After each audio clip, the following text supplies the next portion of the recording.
Ladies and gentlemen, welcome to this episode of the RLM podcast. I'm your host, Eli Detter. I am here back in the studio with two guests, one returning and one new to the podcast. We have David Ennis and Braxton Lee. What's up, guys? Yo. Thank you both for coming in. David for coming in yet again. I don't know how many times this is, but thanks you yet again for being a guest on here.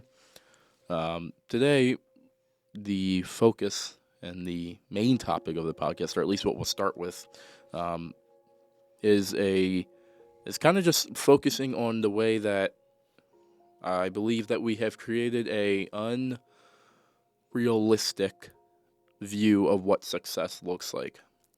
And let me explain what I mean by that. What I mean by that is we have created it so that success to us appears to entail, lots of money, entails cars, entails boats, entails, living in nice houses and all that stuff. It's not that having that doesn't mean you're successful. It just means that is not what I believe the meaning of success is. That is not necessarily what success looks like. Yeah. There are very successful people that have a fraction of that.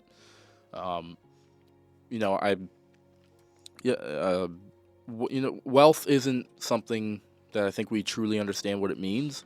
To be wealthy doesn't mean to be rich. To be wealthy doesn't mean to have lots of money. To be wealthy means to acquire a large amount of things. And that can be physical things, like physical and tangible things that you can feel, touch, and hold and hear and all that stuff. Or that can be non-tangible things, such as money or such as assets or whatever you have. But I believe that wealth has a very perverted meaning from what it originally was meant to be. Now wealth means basically, the wealthy are the people that have all the money. Elon Musk or Jeff Bezos or whoever you want to put up there. They are wealthy, right? Because they're rich. But what about the people that simply what they spend their entire life doing is, they spend their life working. They spend their life doing what they love doing. Personally, I believe those are the more wealthy people. I remember someone asked me yesterday, said, what would your senior quote be? And I said that you can be the wealthiest person in the world without having a single penny. And what that means is success is defined by what we gain from what we do, but also it's not, there's no quantity that defines success. There is no amount of money that defines success. So I'm going to pose the question to you two. What do you feel have we kind of as a entire society kind of made as the definition or the defining characteristic of achieving success? I'll go first. I think most people define success as having a lot of money, being rich, having a good job and stuff. I feel like it's not all about that. It's not all about having money necessarily to be successful. Success comes from other things too. You know what I'm saying? Like what? Success comes from well, not just materialistic things. I'd say if you're doing successful in your job or workplace, that would count as success too, right, Ennis? Yeah, mentally, if you're feeling. Yeah. That's actually a perfect example. Mental success is, I believe, more important than physical success. If you can learn to master your own emotions, that is a better success than any amount of money can ever give you. Yeah.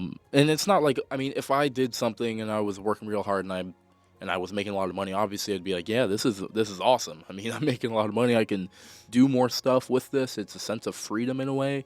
But at the same time, if that is all you're focused on is those physical or even the non-physical, right? Money, I would say, is not a physical thing. Yes, you can physically hold $1, but, obviously most people have that in banks. And again, it's something that I would say is not a very tangible thing. The money itself has no real value. We place a value on it. But what I would say is that the things that we do, I would say, have more value than our money. The way that we treat other people, the way that we interact with other people has more value to our life and to their life than how much money we're bringing to the table. And that's why I think that, some people have this overwhelming sense of, oh, we need to achieve this, this, and this in our life. And I'm like, no, that's not really true at all. There's no reason that you should feel you need to achieve, that you should feel you need to have a certain amount of money in your bank account. Because where does that really get you? Yes, it gets you all the cars, all the houses, whatever. But does it give you, does it make you feel complete inside? Does it make you feel whole?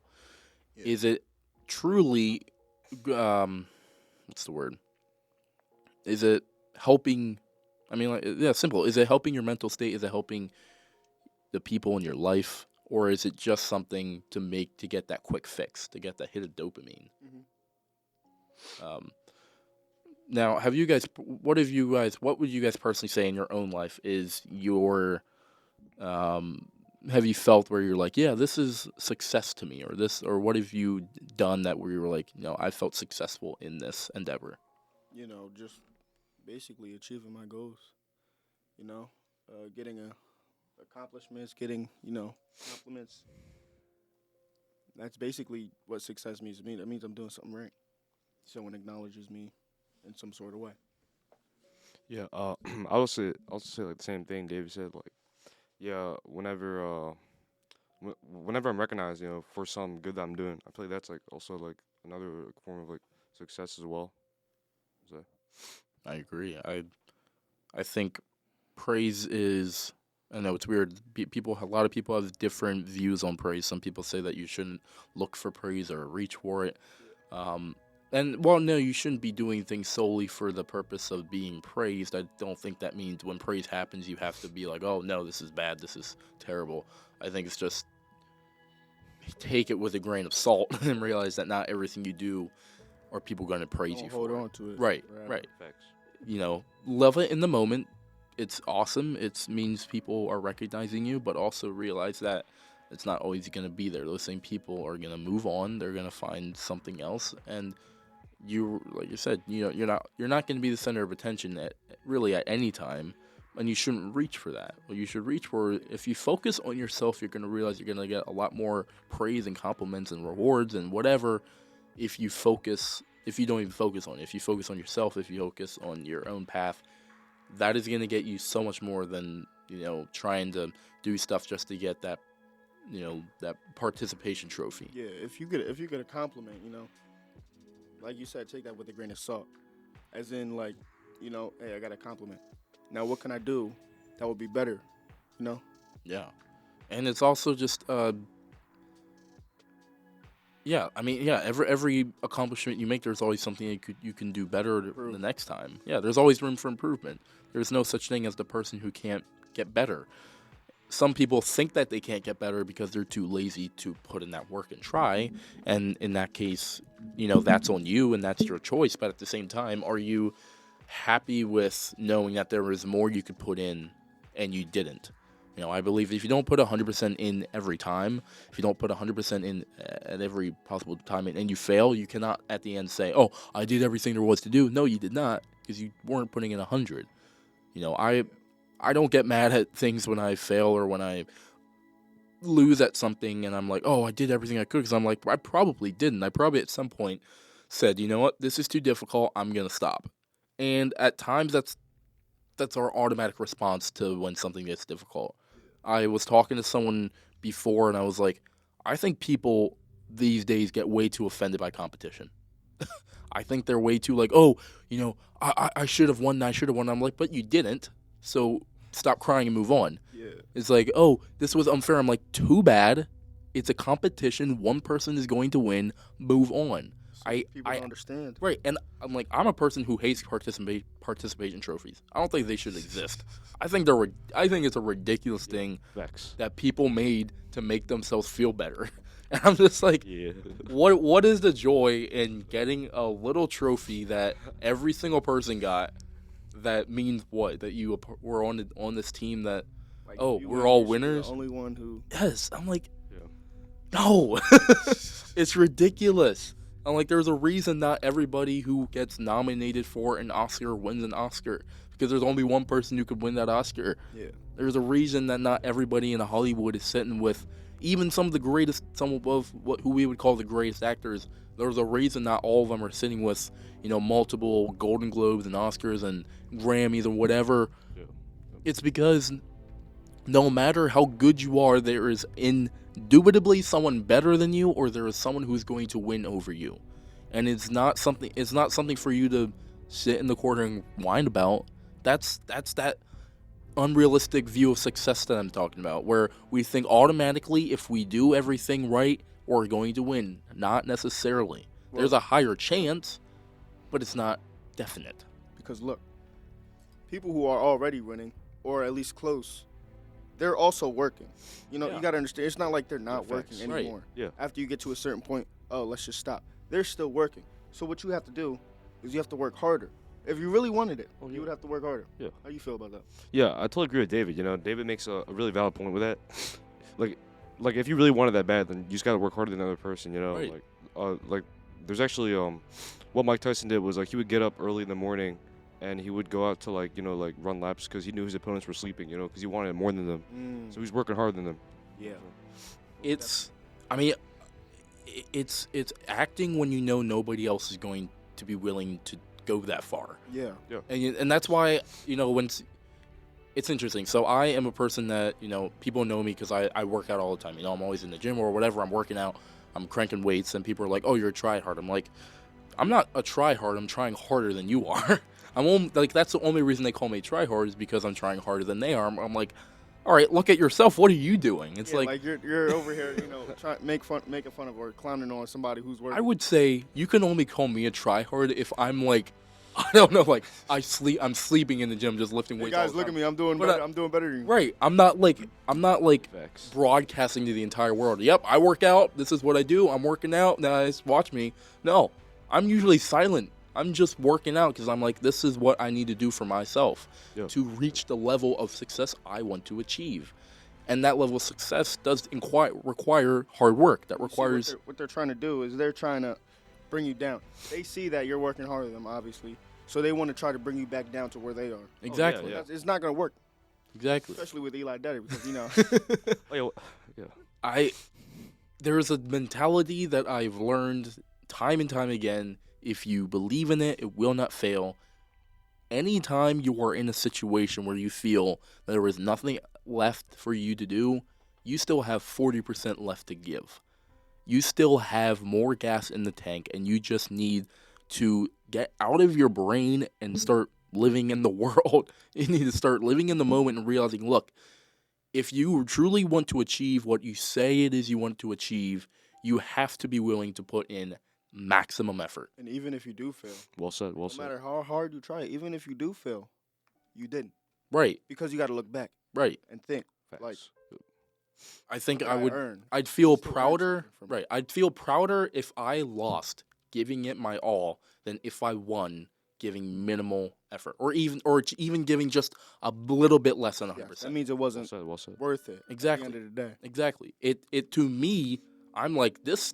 I don't want to win if I'm not putting in 100%. That's why I'm just like, it's absolutely ridiculous.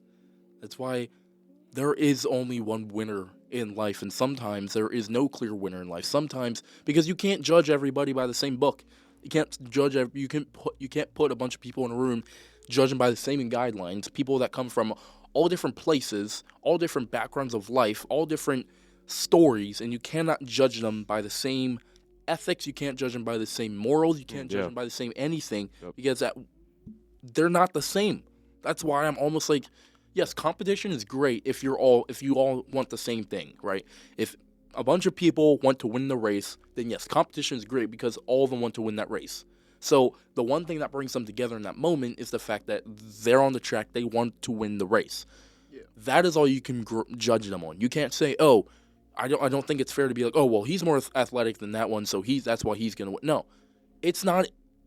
It's 10% the physicality aspect of it. It's 90% the mental aspect. Yep. If you're lazy but you're like really talented, it does not matter. Obsession will beat talent. True. More often than not. Hard work over talent, though. Am I right? Yes. Hard work over talent. Yes. Hard work beats talent when talent doesn't work hard. Exactly. That's perfect. Ennis, I see you. That is perfect. Yes. You can't expect to just be like, oh, well, I'm the best, so this is why I'm going to win. I don't have to put in effort because time and time again, I've been able to put in minimal effort. I'm like, if you've won putting minimal effort, I would imagine what you could do if you put in 100% effort. You would be setting the world on fire with your abilities. And I'm like, I have oftentimes seen people, fail. Not fail. They've stopped at something that I've watched them and been like, they're actually really good at what they're doing, but they're being lazy, right? Yeah. And sometimes that was me. A lot of times, for most of my life, that was me. I was doing stuff, and I was like, all right, I'm gonna do minimal effort. I'm gonna see what happens. Usually, I did fine. I mean, elementary school, right? People would tell me study. I didn't study. I still don't study. I'm sorry. I still do not study because, that's just very relatable. right. But like when I was a kid, I was like, oh, I'm smart enough, right? I know enough. I was a decently smart enough kid that I could easily get by not studying, not really doing anything I had to do, kind of doing crappy on the homework. But hey, I made it up in the test and all that stuff, so I thought I was fine. I thought I was okay.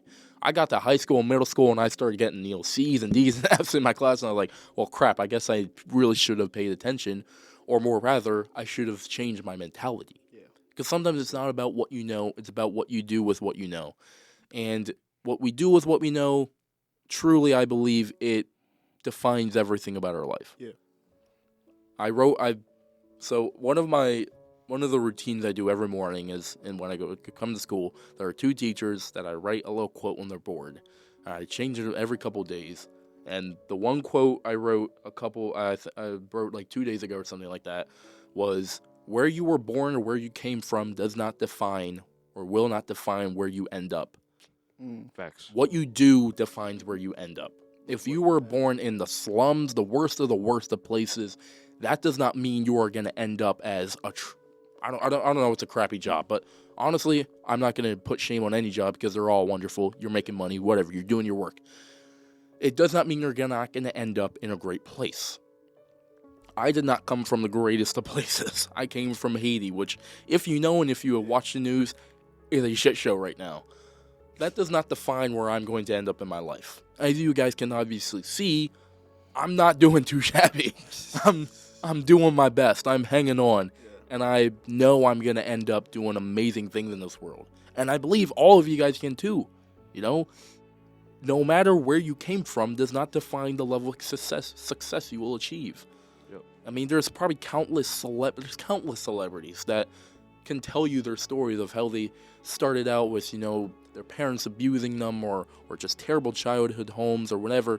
And now look at them. They're the people that we watch in TV and we're laughing at, and we're giving them awards, and we're referencing them in our conversations and stuff like that. I want to reach that level of success, not where I'm big, rich, and famous, but where I'm a person that other people are like, yeah, dude, Eli Detter, he's doing amazing things in the world, and that's awesome. I want that to be able to be said about me, and I think that's easily achievable for anyone.